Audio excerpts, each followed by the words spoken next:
విలువైన క్రైస్తవులుగా ఈ భూమి మీద మనం జీవించడానికి మనకు కొన్ని విలువలు ఉంటాయి. ఏమిటా విలువలు అంటే, మొదటి కొరింథీ పత్రిక 7:28 చూస్తే, మొదటి కొరింథీయులకు రాసిన పత్రిక, విలువైన క్రైస్తవులు ఎవరు ఈ లోకంలో? చాలామంది క్రైస్తవులు ఉన్నారు ప్రపంచంలో, కానీ విలువైన క్రైస్తవులు ఎవరు? ఇంతకుముందు మనం చెప్పినట్టుగా వెలకట్టలేని విలువైన క్రైస్తవులు, విలువైన వాళ్ళు భూమండలం మీద క్రైస్తవులే అని చెప్పాం కదా. ఆ క్రైస్తవ విలువలు ఏమిటో 3 విషయాలు చెప్తాను. మొదటి కొరింథీయులకు రాసిన పత్రిక 7:23 ఉంది. ఏమిటి? మీరు విలువ పెట్టి, చదవండి నాతో పాటు, మీరు విలువ పెట్టి కొనబడిన వారు గనక పూర్తి చేయండి. మనుషులకు ఏంటండి? మనుషులకు దాసోహం అండ. అది మనుషులకు దాసులు కావద్దు. ఎందుకనగా మీరు విలువ పెట్టి, అది క్రైస్తవుల యొక్క విలువైన క్రైస్తవుల గురించి చెప్తున్నా. అందరూ చాలామంది ఉంటారు. అందుకని యేసుప్రభువు వారు కూడా అన్నారు, పిలువబడిన వారు అనేకులు, ఏర్పరచబడ్డవారు కొందరే. అందరినీ రమ్మని ఆయన పిలుస్తున్నాడు. ప్రయాసపడి భారం మోసుకొనుచున్న సమస్త జిల్లారా నా యొద్దకు రండి, నేను మీకు విశ్రాంతిని ఇస్తానంటున్నాడు. దేవుడును నేనని చెప్పి అందరినీ పిలుస్తున్నాడు. అందరూ వస్తున్నారు, స్వస్థత పొందుతున్నారు, స్వస్థత పొందుతున్నారు, మేలు పొందుతున్నారు, దీవించబడుతున్నారు. ఆ తర్వాత ఏమైపోతున్నారో అర్థం కాలేదు. అందుకని యేసు ప్రభు వారు సిలువ వేసేటప్పుడు, ఆయన పట్టుకుని వెళ్ళిపోయేటప్పుడు ఆయన వెంబడించినటువంటి వారు బహుకొద్ది మంది. చాలామంది ఆయన స్వస్థతలు చేసేటప్పుడు 5 రొట్టెలు 5 ఇవన్నీ పంచేటప్పుడైతే 5,000 మంది పురుషులే ఉన్నారంటే, స్త్రీలు పిల్లలు లెక్కలో లేరు. మరి వీళ్ళంతా ఏమైపోయారు? యేసుప్రభు సిలువ వేసేటప్పుడు ఉండరు.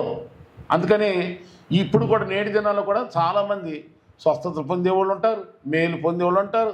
అవసరాలు, కోరికలు అవన్నీ తీర్చుకునే వరకు దేవుడా స్తోత్రం అయ్యా తండ్రి అని ఆపద మొక్కులు మొక్కేసుకుని శరణ వేడుకొని పాస్టర్లను ప్రార్థన చేయించుకుని అవన్నీ పొందుకున్నాక ఇక ఆడుతోనే ఈ కుక్కలకి బిస్కెట్ ఎట్ట ఇష్టమో ఆ బిస్కెట్ వేసుకొని కుక్క తోకట్ట తిప్పుకుంటూ ఎట్ట ఉండి అది వేసినాక పులుకు కూడా పారిపోతాం. అలాంటి కుక్కల్లాంటి క్రైస్తవులు ఉన్నారు. ఈ మాట చెప్పడానికి బాధేస్తుంది. అంటే దేవుడి దగ్గర నుండి ఏదైనా మేలు పొందే వరకే క్రైస్తవులు ఉంటారు. ఆ మేలు పొందినాక ఏం చేస్తారు? దేవుని సన్నిధిని ఇక అన్నీ మర్చిపోతారు. ఇక ఏముంది? ఇక తింటా కొంద ఉంటా కొంద అన్నట్టుగా ఈ లోకమే శాశ్వతము స్థిరము అని లోకమాయల్లో పడిపోయి నశించిపోయి చివరికి ఎటు గతి లేక రెంటికి చెడ్డ కోతిలాగా, ఎందుకు పనికిరాని వాళ్ళలాగా ఇక వాళ్ళ బ్రతుకు ఇక వర్ణించడానికి లేదు. ఎటు కాకుండా అయిపోద్ది వాళ్ళ బ్రతుకు. ఇక అది అలా ఉంచుతాం. ఇప్పుడు విలువైన క్రైస్తవులకు ఉండే మొదటి లక్షణం, మనుషులకు దాసులు కావద్దు. ఎవరికి చెప్పాలి?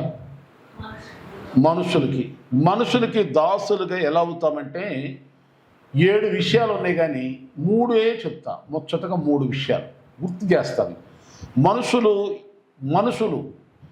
ఇంటున్న నేను నీవే అని కాదు, సర్వ ప్రపంచంలో ఉన్న అందరు మనుషులకి ఎలా దాసులు అవుతారో, దేని ద్వారా అవుతారో బైబిల్ చెప్పే మాట మనం విందాం.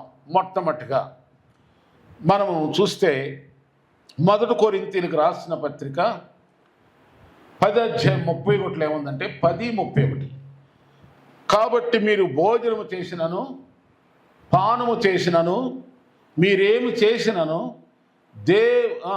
సమస్తమును దేవుని మహిమ కొరకే చెయ్యండి. భోజనం ఫస్ట్.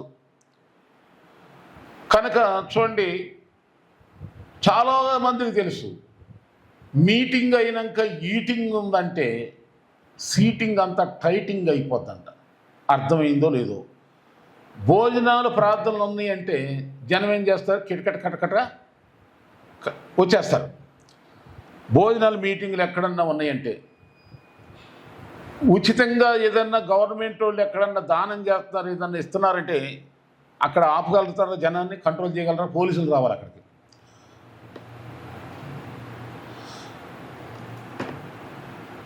భోజనం, ఈ భోజనం ఉదాహరణ, ఈ భోజనాన్ని ఎవరు మహిమ కొరకు చేయాలంట? అంటే ఆ భోజనం మనకు అవసరమే, అందరికి అవసరమే.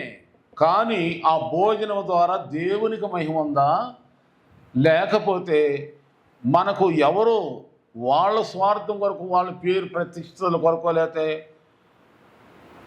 వాళ్ళ మెప్పు కోసం మనము తిని దేవునికి పేరు లేకుండా చేస్తున్నామా? ఏమండి, ఆలోచన చేయాల. ఒకసారి నన్ను ఈ ఏరియాలోని క్రిస్మస్ కుటుంబ ప్రార్థన పెట్టుకుంటున్నామని వేరే సంఘస్థులు పిలిచారు. పిలిచి వాళ్ళు వేరే సంఘానికి వెళ్తారు, నన్ను కూడా అభిమానంతో పిలిచారు. వాళ్ళు అన్నిల్లో నుండి యేసుప్రభువుని తెలుసుకున్నారు, వచ్చారు, క్రైస్తవ మీటింగ్ పెట్టారు, వాళ్ళ పాస్టర్లు వచ్చారు, అందరూ బాగా జరుగుతుంది.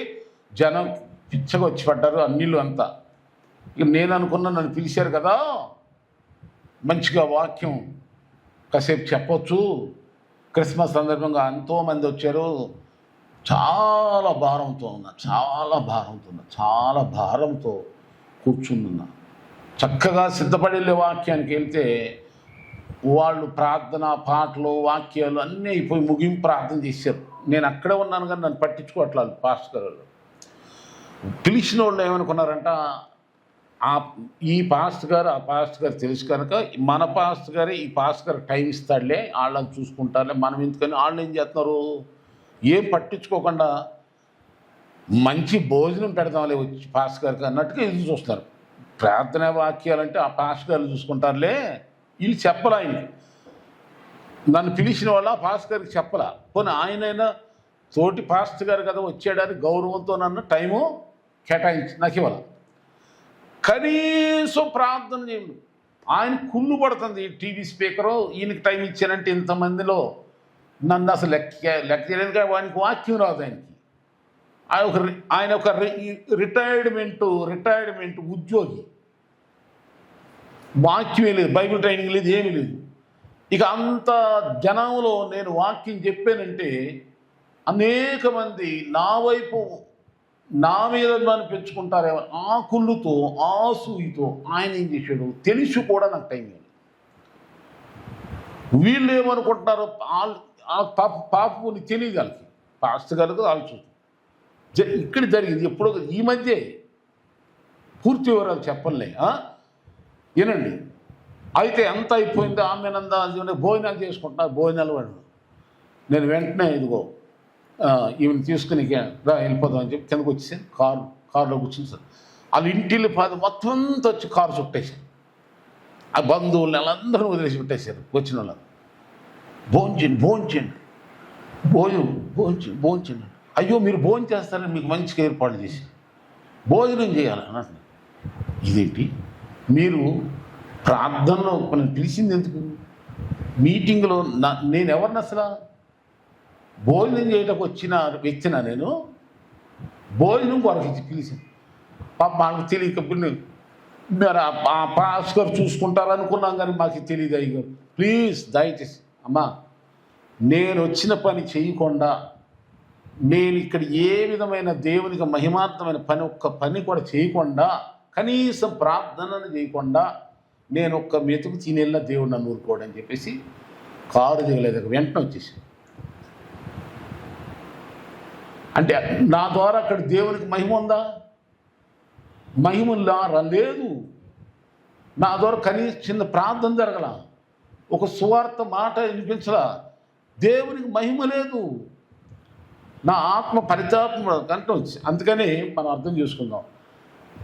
నిన్ను నన్ను ఎవరైనా భోజనానికి పిలిచినప్పుడు అక్కడ యేసుక్రీస్తుకు ప్రభువుకి మహిమ ఉందా లేదా అర్థం చేసుకుని భోజనం చెయ్యాలి. ఆమేన్. ఆ రోషం అక్కడ చూపించినప్పుడు దేవుడు రాజభోజనాన్ని మనకు సిద్ధపరుస్తాడు. ఆమేన్. మహిమ లేని భోజనాలు మనం తిన్నామా అంటే ఎవరికి మహిమ? దేవునికి మహిమ కలగాలి. ఆయనకు మహిమ లేని కానీ నేను తింటే ఆయన మంచిగా భోజనం పెట్టేవాళ్ళు, నాకు మళ్ళీ కానుకలు ఇచ్చేవాళ్ళు, నాకు వచ్చేది గౌరవం, నాకు వచ్చేది మంచి బలం. కానీ దేవునికి మహిమ లేదు అక్కడ. సో అందుకనే నాకు దేవునికి మహిమ లేని చోట నేను తినకూడదని వచ్చేసాను బయట. కనుక ఇక్కడ నేను చెప్పేది, మనము విలువైన క్రైస్తవులుగా మనం ఉండాలంటే భోజనం బట్టి కాదు, దేవునికి మహిమ ఉందా లేదని ఆలోచించుకునే మనం అక్కడ భోజనం చేసినా పానం చేసినా మనం ఏం చేసినా ప్రభువుకు మహిమ ఉందా లేదా అని ఆలోచన చేసుకుని ఉండాలి. లేకపోతే మనం ఏమైపోతామంటే ఆళ్ళకు దాసులు అవుతాం. ఎవరికి? ఆళ్ళకు దాసులు అవుతాం. ఈయనకి మనం ఈ వాక్యం చెప్పైనా ప్రార్థన ఆయన వృత్తికి తగ్గట్టుగా ఆయన ఉండకపోయినా మనం పెట్టిన తీరు మళ్ళీ ఇంకోసారి పిలుతారు రా భోజనం అంటే నేను భోజనం చేసుకుంటా భోజనాలు తింటాక ఉన్నాను పాస్టర్ గారుగా.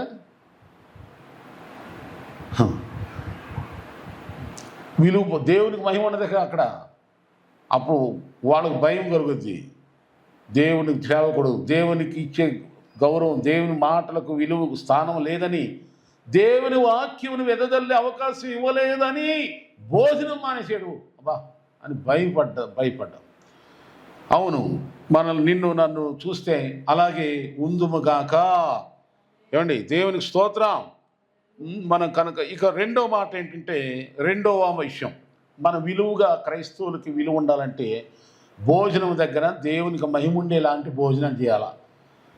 రెండో విషయం చూస్తే ఇక్కడ చూడండి, 1 కొరింథీ పత్రిక 6వ అధ్యాయం 3, 4, 11 వచనాలు. ఈ 3 వచనాల్లో మనం ధ్యానం చేస్తే ఏముంటుందంటే, ఏమండి 1 కొరింథీయులకు రాసిన పత్రిక 6వ అధ్యాయం 3వ వచనంలో, మనము దేవదూతలకు తీర్పు తీర్చుదామని మీరు ఎరగరా? ఈ జీవన సంబంధమైన సంగతుల గురించి మరి ముఖ్యంగా తీర్పు తీర్చవచ్చు కదా. కాబట్టి వ్యాజ్యాలు మీకు కలిగిన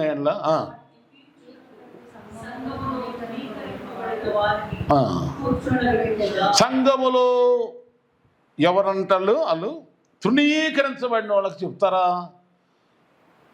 అంటే అర్థం ఏంటంటే, మీరు చదువుకోండి, నేను వివరిస్తా చూడండి. ఇంటిలో గుట్టు అంట వీధిలో పెట్టకూడదు అంటారు చూడ. ఇంటి గుట్టు అంట ఎక్కడ పెట్టకూడదు? వీధిలో పెట్టకూడదు. మనం ఎవరు? యేసుక్రీస్తు ప్రభు బిడ్డలం. ఏదున్నా మనలోనే, మన దగ్గర ఇక్కడే ఉండాలి. వీధులు అంటే అవిశ్వాసులకు తెలియకూడదు. అవిశ్వాసులు వీధిలో లెక్క, బయటోళ్ళు లెక్క. వాళ్ళు ఎవరన్నామని, వాళ్ళు ఎవరైనామని, వాళ్ళు బంధువులవని, స్నేహితులవని, వాళ్ళు ఎవరన్నామని, కాసేపు బంధువులే, నేను వాళ్ళేం అపార్థం చేసుకోమని చెప్పట్లా. కానీ నేను ఒక ఇంట్లో చేరాం. ఎవరిది ఇల్లు అంటే యేసుక్రీస్తు ప్రభు యొక్క ఇల్లు. ఈ ఇంట్లో వచ్చినాక ఈ ఇంటిలో కూడా ప్రతి ఇంటిలోనూ ఎలా ఉంటాయి కొదవలు, కొరతలు, సమస్యలు, లోట్లు, బడ్జెట్లు, సంతోషం, సమృద్ధి. అన్నిళ్ళల్లో ఎంత కోట్ల పడగొట్టినోడు ఇంట్లోనే ఎలా అన్నీ ఉంటాయో, ప్రతి ఇంట్లో కూడా ఏదో ఒక శోధన, సమస్య, కొరత, సందేహం, ఏదో ఒక సంశయం ఉంటుంది. దీన్ని మనం తీర్చుకోవటానికి మనం ఎవరికి చెప్పకూడదు ఈ విషయాన్ని? ఈ లోకములో ఉన్న వాళ్ళు, అంటే వాళ్ళు బైబిల్ వాళ్ళు ఎంత గొప్ప వాళ్ళు, వాళ్ళంటే తృణీకరించబడిన వాళ్ళు అంట. చూసారా బైబిల్ పెట్టి మాట? తృణీకరించబడేవాళ్ళు. వాళ్ళు మన దృష్టిలో పెద్దోళ్ళు అయి ఉండొచ్చు, ఈ లోక మేధావులు అయి ఉండొచ్చు, పెద్దోళ్ళు అయి ఉండొచ్చు. కానీ దేవుని దృష్టిలో వాళ్ళు తృణీకరించబడిన, నీచమైన, దేవుని దృష్టిలో ఎన్నికలే, అసలు వాళ్ళకి విలువ లేదు. అలాంటి వారు ఒక మాటలో చెప్పాలంటే లోకస్తులు ఎదుట, అవిశ్వాసులు ఎదుట, బలహీనులు ఎదుట, భక్తిహీనులు ఎదుట మన బాధలు, మన గొడవలు, భార్యాభర్తల గొడవలే కానీ, కుటుంబ విషయాలే కానీ, వ్యక్తిగత సమస్య ఎవరికి కూడా మనం చెప్పకూడదు. అవిశ్వాసి ఎక్కడ చెప్పాలి అంటే, మీ జగడాలు తీర్చుకు మీలో యోగ్యుడైన వాడు ఎవడు లేడా? ఉన్నాడు, దైవజనుడు. ఆమేన్. మనం చెప్పుకోవాలి. చెప్పుకునే హక్కు నీకుంది, తీర్చే బాధ్యత సేవకుడికి ఉంది. బాగా అర్థం చేసుకోండి. ఒక లోక సంబంధంగానే ఎంతోమంది ఎన్నో కుటుంబాలు నేను చూసి ఎంత గుట్టుగా ఉంటారంటే అదేమనంటే వాళ్ళ పెద్దరికం, వాళ్ళ కుల మత, వాళ్ళ ఇక అవన్నీ అని చెప్తారు. కనుక మనం కూడా విలువైన క్రైస్తవులుగా ఉండాలంటే మన లోగుట్టు, మన ఆత్మీయ గుట్టు, మన ఆత్మీయ భౌతిక శరీర అవసరతల విషయంలో ఏదైనా మనలో పోరాటం కానీ సమస్య ఏమున్నా కానీ వీటిని మనలోనే పరిష్కరించుకోవాలి తప్ప బయటికి చెప్పకూడదు, బయట వాళ్ళ వైపు చూడకూడదు, బయట వాళ్ళ ద్వారా మనం ఏ విధమైన హెల్ప్ ఆశించకూడదు.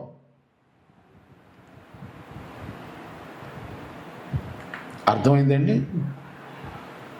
దైవజన సేవకురాలకి అనారోగ్యం ఇచ్చిన హాస్పిటల్లో పెట్టినప్పుడు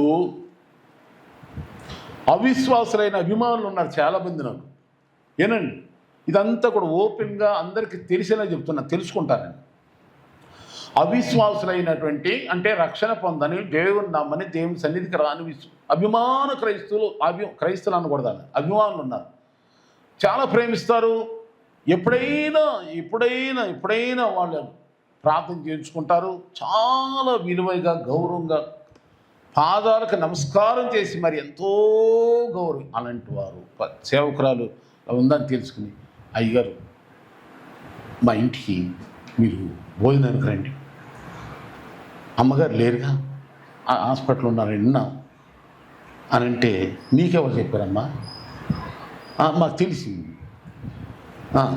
పర్లేదమ్మా, అమ్మగారు అక్కడ ఉందే కానీ నాకేం తక్కువ లేదమ్మా, నాకేం ఇబ్బంది ఏం లేదు అంటే, అమ్మగారు లేదని భోజనం చెప్పండి, ఇక్కడ మన కొదువ, మన కొరత ఎవరు తీర్చాలి?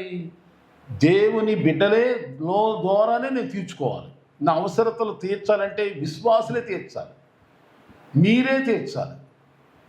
నా వాక్యం ద్వారా పోషించబడుతున్నా, నా ప్రార్థన ద్వారా కాపాడబడుచున్నా, నా చేత నడిపించబడుతున్నా, మీ ద్వారా నా ప్రతి అక్కర తీర్చాలి. అది తప్పే లేదు. 4 అధ్యాయం ఫిలిప్పీయులకు రాసిన పత్రికలో మీరు చూసుకోవచ్చు.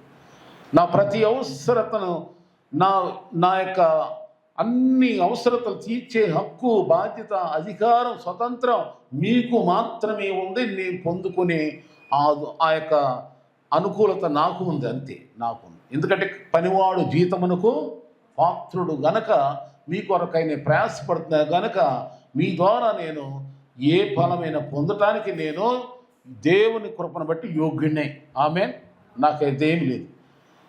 పెట్టేవారు బాధపడకుండా పెడితే ఏమి ఇచ్చినా ఏం చేసినా సంతోషంగా స్వీకరిస్తా. ఆమేన్. కానీ అడిగి మాత్రం తీసుకోవద్దు అంటాడు. అడిగి తీసుకునే హక్కు మాకు, అడిగి తీసుకోవద్దు అంటాడు దేవుడు. అడిగితే ఏమైపోతాం? నీ పిల్లలు నువ్వు బాధలో ఉన్నావని, కొదువులో ఉన్నావని, ఇబ్బందులు ఉన్నావని తెలుసుకుని పిల్లలు ఏమాత్రం పట్టించుకోకుండా, అమ్మ బాగున్నావా, డాడీ బాగున్నావా అంటూనే అసలు పలకరివ్వకుండా, ఏం పట్టించుకోకుండా ఉంటే కొంచెం పరువు ప్రతిష్టలు కలిగిన తల్లిదండ్రులు ఏం చేస్తారంటే, బాగానే ఉన్నామంటారు కానీ ఆకలేస్తుంది అమ్మ కొంచెం అన్నం పంపించు అన్నారు. పరువు ఉన్న తల్లిదండ్రులు అనరు. నాకట్ట కొంతమంది తల్లిదండ్రులు తెలిసిన వాళ్ళు ఉన్నారు, పెద్దోళ్ళు పాపం. మీరు ఇన్ని కష్టాలు ఉన్నారు కదా, మీ వాళ్ళంతా డబ్బున్న వాళ్ళుగా, మీ పిల్లలే కదా, మీరే కదా పెంచింది వాళ్ళని. మీరు పెంచితేనే కదా వాళ్ళు ఈరోజు నా కోటి అడగవచ్చు కదా. ఏంటయ్యా, మేము కష్టాల్లో ఉన్నామని, మేము బాధలో ఉన్నాం, మాకు ఏం కావాలో వాళ్ళకి తెలీదా? చిన్నప్పుడు వాళ్ళు అడిగితేనే మేము పెట్టామా? వాళ్ళు చదివించమంటే నేను చదివించామా? వాళ్ళకి ఉద్యోగాలు ఇప్పించమంటే ఇప్పించామా? వాళ్ళకి ఏం కావాలో మేము ఎరిగి చేసాం కదా. ఇప్పుడు మాకేం కావాలో వాళ్ళకి తెలియదా? మాకు అవసరంత తెలియలేనంత వాళ్ళంత అజ్ఞానంలో ఉన్నారయ్యా. వద్దయ్యా, వాళ్ళు శుభ్రంగా ఉన్నాయి, బతకని. మేము ఆ ప్రభువు ఇచ్చినంత వరకు మేము తింటాం, లేకపోతే ఎట్టగా ఉండి చచ్చిపోతాంగా. చూసారా? ఇది దైవజనుల్లో చాలామంది అలాగే ఉంటాం. అన్నీ ప్రేముండి గమనించి సహకరిస్తే తప్ప ఆదరిస్తే తప్ప, చేర్చుకుంటే తప్ప, పెడితే తప్ప, పిలిస్తే తప్ప దేనికి కూడా మాకు మేముగా రెస్పాండ్ అడగము సేవకులు. కనుక ఇది గమనించుకోండి. మన ఇంటి ఏ కొదువైనా మన అవసరత లేదని విశ్వాసులు దేవుని బిడ్డలారా ఇది మనలోనే ఉండును కానీ బయట ఎవరికి చెప్పుకోకూడదు. మూడోది ఆ మాట చెప్పి ముగిచ్చేస్తాం. 2 కొరింథీయులకు రాసిన పత్రిక 6:14 ఏముందంటే 3వ పాయింట్. 2 కొరింథీయులకు రాసిన పత్రిక 6:14-15 వచనం ఉంది. మీరు అవిశ్వాసులతో జోడుగా ఉండకుడి, నీతికి దుర్నీతితో ఏమీ సాంగత్యము, వెలుగునకు చీకటికి ఏం పొత్తు, క్రీస్తుకు బెలియాలకి ఏం సంబంధం, అవిశ్వాసికి విశ్వాసికి పాలెక్కడిది అంటే మన యొక్క చెప్పండి కాదు. ఇప్పుడు ఎక్కడొచ్చాము మనం? విలువైన క్రైస్తవులు మన విలువ ఉండాలంటే 3 పాయింట్లు చెప్తున్నాను. ఒక పాయింట్ ఏంటంటే భోజన విషయంలో దేవునికి మహిమ ఉండేలాగా చూసుకోవాలి, ప్రభువుకు మహిమ ఉందా లేదా. రెండవదిగా చూస్తే మన లోగుట్టు బయట ఎవరికి చెప్పకూడదు, మనలోనే మనం సరి చేసుకోవాలి. మూడవదిగా మన స్నేహం, సహవాసం, ఫెలోషిప్, ఫ్రెండ్షిప్ మనం ఎవరితో పెట్టుకోవాలంటే విశ్వాసులే. దేవుడి మాటలు దీవించునుగాక. విలువను కాపాడుకొని విలువైన క్రైస్తవులు ఉందుగాక, విలువగా ఉందుముగాక. ఎందుకంటే మరి చాలా వార్తలు వింటున్నాం. ఈ లోకంలో స్వచ్ఛమైన క్రైస్తవులు ఎవరో, నిజమైన క్రైస్తవులు ఎవరో, నిజంగా యేసు ప్రభుకి కొరకు జీవించే వాళ్ళు ఎవరో, అవిశ్వాసులు ఎవరు, అల్ప విశ్వాసులు ఎవరు, బలహీన క్రైస్తులు, నామకార్థ క్రైస్తులు, భక్తిహీన క్రైస్తులు ఎవరో తెలియనట్టుగా ఉంది ఈ లోకంలో. కనుక మనము ప్రత్యేకమైన క్రైస్తవులుగా మన సహవాసాలు, మన ఫ్రెండ్షిప్ దేవునికి మహిమార్థమైన సహవాసాలు కలిగి జీవించుదుము గాక.